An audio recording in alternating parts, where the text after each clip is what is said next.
yang terakhir adalah konflik. Jadi dikarenakan di dalam kelompok itu terdiri dari berbagai terdiri dari lebih dari satu individu yang memiliki ciri khas masing-masing, kemudian kepribadian masing-masing, kebutuhan dan pendapat masing-masing. Tentu yang namanya konflik itu tidak dapat dihindarkan. Nah, yang perlu teman-teman ketahui di sini, konflik itu sebenarnya adalah suatu reaksi psikologis yang muncul pada individu ketika ketika seorang individu itu merasa bahwa ada pihak tertentu yang menghalanginya untuk mencapai tujuan yang diinginkannya, atau juga bisa persepsi bahwa ada pihak yang berusaha untuk merenggut kebebasannya untuk berperilaku tertentu. Nah, di sini yang perlu digarisbawahi adalah bahwa yang namanya konflik itu timbul dari suatu persepsi yang bisa benar atau salah terhadap pihak tertentu. Nah, oleh karena itu, dalam penyelesaian konflik itu sangat penting bagi setiap pihak untuk meluruskan untuk jujur atas persepsi dari masing-masing dan kemudian meluruskan persepsi-persepsi ini. Nah, di sini tipe konflik sendiri itu dapat digolongkan menjadi 3. Yang pertama adalah konflik interpersonal. Jadi kalau konflik interpersonal ini adalah konflik yang terjadi di antara dua orang. Jadi antar individu dengan antar individu yang lain. Biasanya konflik ini terkait dengan perbedaan pendapat atau perbedaan kepentingan, atau juga bisa konflik yang kaitannya dengan pribadi. Kemudian yang kedua adalah konflik antar individu dan kelompok. Nah, untuk tipe konflik ini biasanya terjadi ketika terdapat perbedaan pendapat, kebutuhan atau tujuan atau prinsip dari seorang individu dalam kelompoknya atau keseluruhan anggota kelompok, sehingga terjadi suatu konflik antara seorang individu dengan kelompoknya. Kemudian yang terakhir adalah konflik antar kelompok. Nah, biasanya untuk konflik antar kelompok ini itu terjadi karena adanya perebutan atas alokasi dana atau tempat. Nah, kemudian untuk penyebab konflik sendiri itu dibagi menjadi di sini dibagi menjadi 5. Yang pertama adalah kompetisi sumber daya. Nah, konflik atas kompetisi sumber daya ini biasanya terjadi ketika demand terhadap sumber daya itu melebihi persediaan atau sumber daya yang dapat diberikan oleh suatu perusahaan, sehingga menimbulkan perebutan yang berakhir dengan konflik. Nah, biasanya nih konflik ini terjadi ketika ada keterbatasan organisasi dalam hal persediaan uang atau ruang, personil, atau bahkan peralatan untuk mengerjakan tugas-tugas tertentu. Kemudian yang kedua adalah interdependensi tugas. Nah, konflik yang terkait dengan interdependensi tugas ini biasanya terkait dengan suatu tugas yang tidak bisa yang pengerjaannya itu bersifat interdependen, artinya setiap anggota dalam kelompok ini memiliki andil dalam menyelesaikan tugas, sehingga ketika salah satu dari anggota kelompok itu tidak memiliki kinerja yang baik, hal ini akan menyebabkan tugas dari suatu kelompok tersebut tidak dapat terselesaikan dengan baik, sehingga terjadi konflik sehingga terjadi konflik karena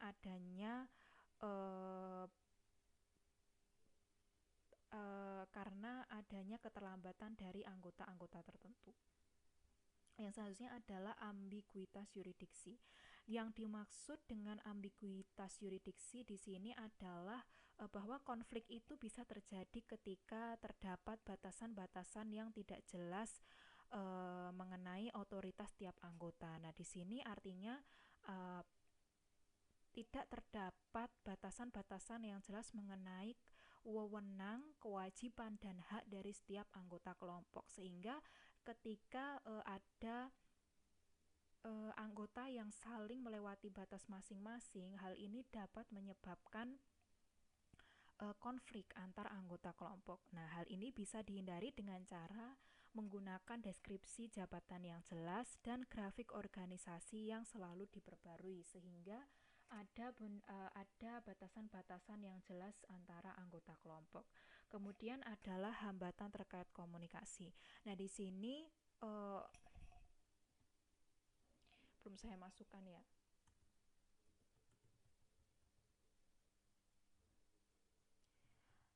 Nah, di sini hambatan terkait komunikasi ini terkait dengan ketidakmampuan individu-individu di dalam kelompok untuk menyampaikan, menyampaikan dan menerima informasi dengan baik, sehingga terjadi kesalahpahaman yang berakhir dengan konflik. Kemudian yang kelima adalah keyakinan. Nah, di sini konflik itu juga bisa terjadi ketika ada keyakinan-keyakinan seperti ada anggota yang merasa lebih superior dari anggota lain, ada anggota yang memiliki keyakinan bahwa mereka tidak diperlakukan adil. Nah, hal ini, keyakinan-keyakinan seperti ini dapat menyebabkan kecemburuan atau uh, perasaan tidak diperlakukan dengan adil, sehingga menyebabkan konflik. Yang terakhir itu adalah terkait dengan kepribadian. Nah, di sini jadi ternyata memang ada beberapa kepribadian yang kurang kompatibel antara satu sama lain, sehingga ketidakcocokan ini seringkali menyebabkan perbedaan pendapat yang benar-benar intens dan berujung pada konflik. Nah, kemudian untuk gaya konflik sendiri itu ada 5 macam. Yang pertama, menghindar. Jadi kalau untuk menghindar ini uh, adalah tipe konflik manajemen di mana seseorang itu uh, berusaha atau cenderung untuk mengabaikan konflik yang ada. Jadi dia bersikap seolah-olah bahwa konflik itu tidak ada dan berharap bahwa konflik itu akan terselesaikan dengan sendirinya. Yang kedua adalah akomodasi. Nah, di sini orang-orang dengan tipe akomodasi itu biasanya memang orang-orang yang uh, cenderung uh, menghindari konflik. Beda dengan yang menghindar tadi, yang meninggalkan. Nah, orang-orang yang menghindari konflik ini cenderung berusaha atau mengikuti keinginan orang lain uh, sebagai upaya agar suatu konflik itu tidak terjadi. Jadi istilahnya ya nurut-nurut aja sama apa yang jadi keinginan orang lain. Kemudian yang ketiga adalah pemaksaan. Nah, di sini orang-orang dengan tipe gaya konflik pemaksaan ini berusaha supaya dia itu mendapatkan apa yang dia inginkan tanpa melihat kebutuhan atau keinginan dari pihak lain. Yang keempat adalah kolaborasi. Nah, di sini kolaborasi ini menjadi gaya konflik manajemen yang paling baik, di mana individu dengan gaya ini itu memiliki keinginan untuk menang, namun juga menginginkan hasil yang baik untuk pihak lain. Yang terakhir adalah kompromi.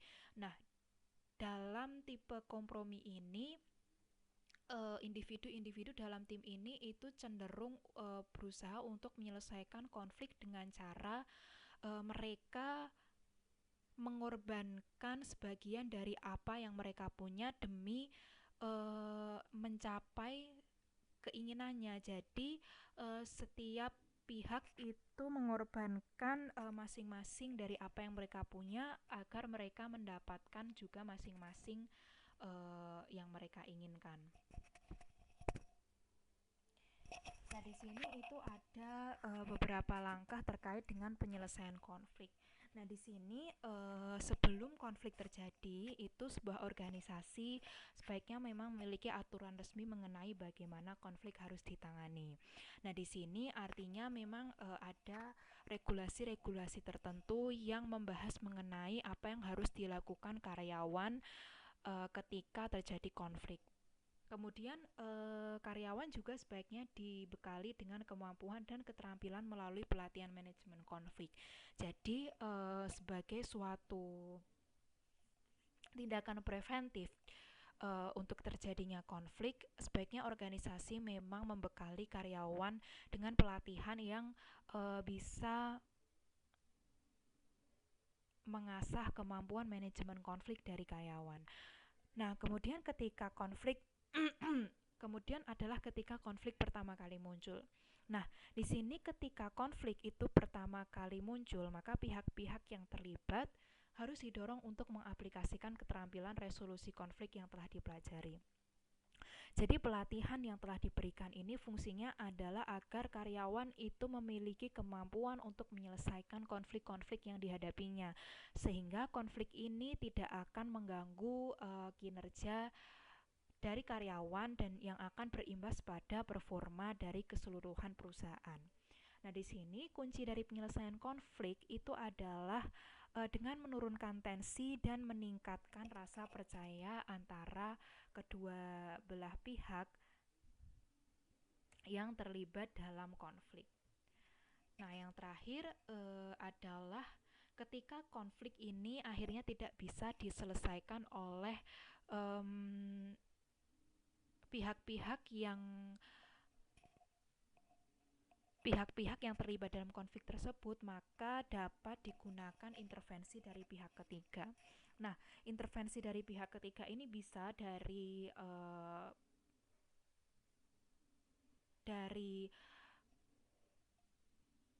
manajemen atau mediator yang didatangkan dari luar, biasanya berupa konsultan gitu.